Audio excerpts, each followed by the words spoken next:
আল্লাহ রাব্বুল আলামিন সূরা ইব্রাহিমের মধ্যে বলেন, لئن شكرتم لأزيدنكم ولئن كفرتم إن عذابي لشديد। যদি আমার বান্দা আমার নিয়ামত পেয়ে নিয়ামতের শুকরিয়া আদায় করো, আমি আল্লাহ রাব্বুল আলামিন তোমাদের নিয়ামত সমূহকে বাড়াইয়া দেই। ওয়ালাইন কাফারতুম, আর যদি বান্দা অস্বীকার করো, ইন্না আযাবি লাশাদীদ, ও বান্দা তুমি শুনে নাও, আমি আল্লাহ রাব্বুল আলামিনের আযাব কিন্তু বড়ই কঠিন হয়ে যায়। সেজন্য সব সময় সুখে থাকি অথবা দুঃখে থাকি, শুকরিয়া একজনের করতে হবে। বলেন তো তিনি কে? আল্লাহ রাব্বুল আলামিনের শুকরিয়া আদায় করতে হবে। রাব্বুল আলামিন লুকমান হাকিমকে হিকমত দান করার পর বলতেছে, লুকমান, অতএব তুমি আল্লাহর শুকরিয়া আদায় করো। আমাদেরকেও রব্বুল আলামিন কত নিয়ামত দিয়েছেন, আমরাও যদি শুকরিয়া আদায় করি, সেজন্য আমাদের শুকরিয়া আদায় করা বান্দার উপর দায়িত্ব এবং ফরজ হয়ে যায়।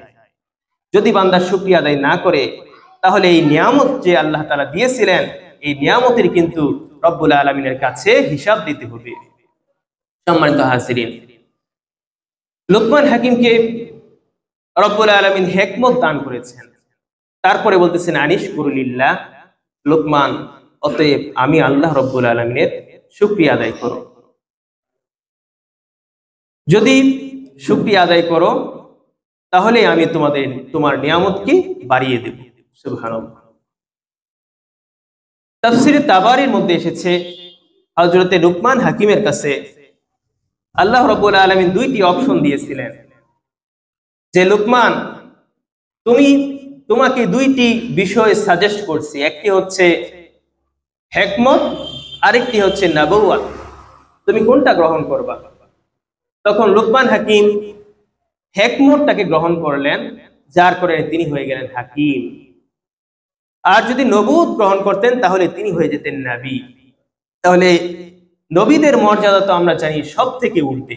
লুকমান হাকিমকে জিজ্ঞাসা করা হলো, আপনি আল্লাহ রাব্বুল আলামিন যেহেতু দুইটি অপশন রেখেছিলেন, নবুয়ত এবং হিকমত, আপনি নবুয়তি না নিয়ে হিকমতটা কেন নিলেন?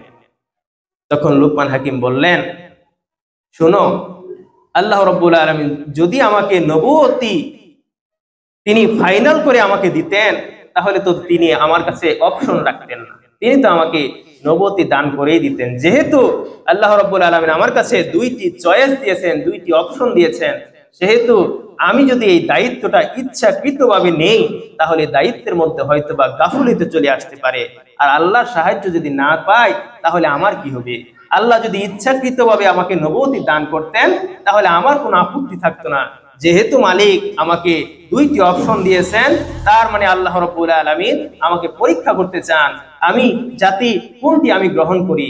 বিদায় আমি হাকিম হিকমত গ্রহণ করেছি, যাতে করে আল্লাহ রাব্বুল আলামিন আমার প্রতি, যাতে করে রব্বুল আলামিন আমাকে এরকম ভাবে হিকমতের সহিত আমি চলতে পারি। লুকমান হাকিম কেমন হিকমতওয়ালা ছিলেন? তিনি ছিলেন, তাফসীরে তাবারীর মধ্যে এসেছে, তিনি ছিলেন ওয়া কানা নাজ্জার, তার মালিকের কাঠ মিস্ত্রি। তিনি ছিলেন সারা দিন মালিকের কাজ করতেন। তো লুকমান হাকিমের প্রচার প্রসারতা ব্যাপক আকারে বৃদ্ধি পেয়ে গেল, যে ওই জায়গায় একজন দিন মজুর আছে, একজন দাস আছে, যে নাকি অনেক হিকমতওয়ালা, যার কাছ থেকে অনেক কিছু সমাধান পাওয়া যায়। লুকমান হাকিম যখন সন্ধ্যাবেলায় বাড়ি আসতো, মালিকের বাড়ির সামনে মানুষগুলো লাইন ধরে দাঁড়িয়ে থাকতো হিকমত, প্রজ্ঞা, বুদ্ধি নেওয়ার জন্য। তো মানুষগুলো বলা বলি করতেছে, ও মালিক, শুনছেন, আপনার থেকে তো আপনার যে গোলাম, তার মান মর্যাদা তো অনেক বেশি, মানুষগুলো তাকে অনেক সম্মান করে, তাকে তো অনেক দাম দেয়, তাকে তো সে অনেক বুদ্ধিওয়ালা, সে অনেক হিকমতওয়ালা। মালিক চিন্তা করলেন, তাই নাকি? আমার গোলাম, অথচ আমি জানি না? এত মানুষ বিল জমাইতেছে, তাহলে তো আমার মালিকের একটু পরীক্ষা নেওয়া দরকার।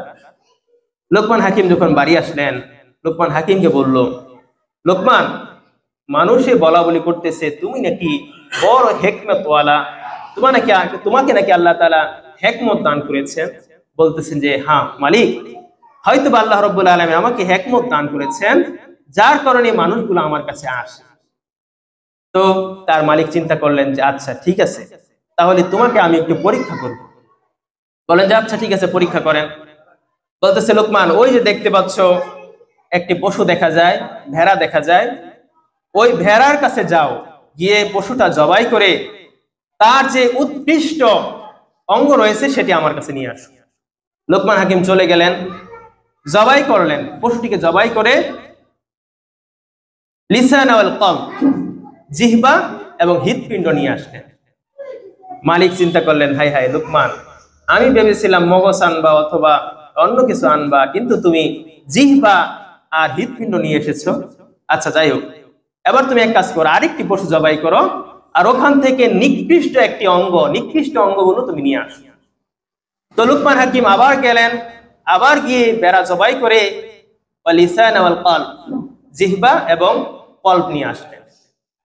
এবার তো মালিক বলতেছে, তোমাকে ভাবছিলাম যে তুমি অনেক হিকমতওয়ালা, তুমি অনেক বুদ্ধিমান, এখন দেখতেছি নিকৃষ্ট যা বললাম তা তুমি জিহ্বা আর কলব নিয়ে আসলা, জিহ্বা আর হৃৎপিণ্ড নিয়ে আসলা। উৎকৃষ্ট বললাম, তাও তুমি জিহ্বা আর হৃৎপিণ্ড নিয়ে আসলা। এর মধ্যে পার্থক্যটা কি, তুমি একটু আমাকে একটু ব্যাখ্যা দাও। বলতেছে যে মালিক, এই যে জিহ্বা আর কলব আনলাম, উৎকৃষ্টতার দিকে আসি। আপনি শুনুন, যে মানুষটার জিহ্বা ভালো হয়ে যায়, এই জিহ্বা দ্বারা আল্লাহর জিকির হয়, মালিকের গুণগান হয়, মানুষের উপকার হয়, যে জিহ্বার মাধ্যমে অন্য কারো ক্ষতি হয় না, অন্য কারো গীবত হয় না, সব সময় মালিকের তাসবিহ তাহলিলে তাহমিদে লিপ্ত থাকে, এই জিহ্বাটা তার গোটা অঙ্গের মধ্যে সবচেয়ে উৎকৃষ্ট হয়ে যায়। কন্যা সুবহানাল্লাহ। আর যেই কল্প নিয়ে এসেছি, এই কল্পের মধ্যে যদি মালিকের ভয় থেকে থাকে, মালিককে স্থান দেয়, মালিকের ভয়, মালিকের ভালোবাসা তার অন্তরের মধ্যে থাকে, মানুষের জন্য ভালাই কামনা করে, মানুষকে সাহায্য করে, মানুষের জন্য কুমন্ত্রণা কুচিন্তা তার অন্তরের মধ্যে থাকে না, সবার জন্য ভালোবাসা থাকে, এই কল্পটা হয়ে যায় তার সারা শরীরের মধ্যে সবচেয়ে উৎকৃষ্ট আরেকটি বস্তু। কন্যা সুবহানাল্লাহ, আরেকটি অঙ্গ হয়েছে। ঠিক আছে, মানলাম, জিহ্বার কল্প তুমি ব্যাখ্যা দিয়েছো যে যদি ভালো হয় তাহলে তার সারা শরীরের জন্য ভালো অঙ্গ হয়ে যায়, এটা মেনেছি, ঠিক আছে। তাহলে তুমি নিকৃষ্ট কিভাবে এটার ব্যাখ্যা দিবে একটু বলো।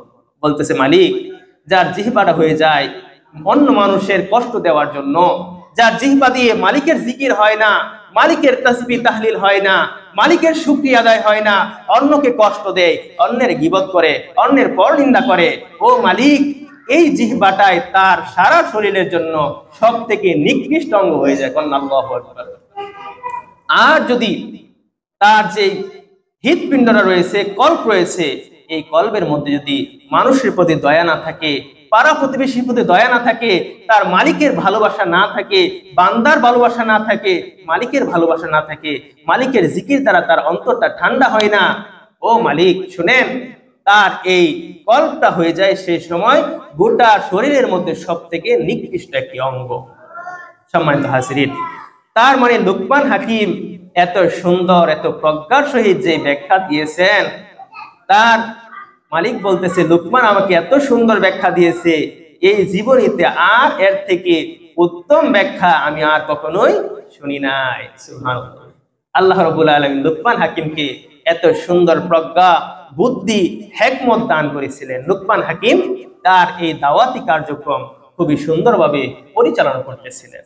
সম্মানিত হাজির, লোকমান হাকিম তিনার যে প্রজ্ঞা ছিল, তিনার যে মেধা ছিল, এই মেধার কারণে তার মালিকের কর্ণকুহরে অন্তরের মধ্যে একটি সফট কর্নার, খুবই ভালোবাসার স্থান করে নিয়েছিলেন।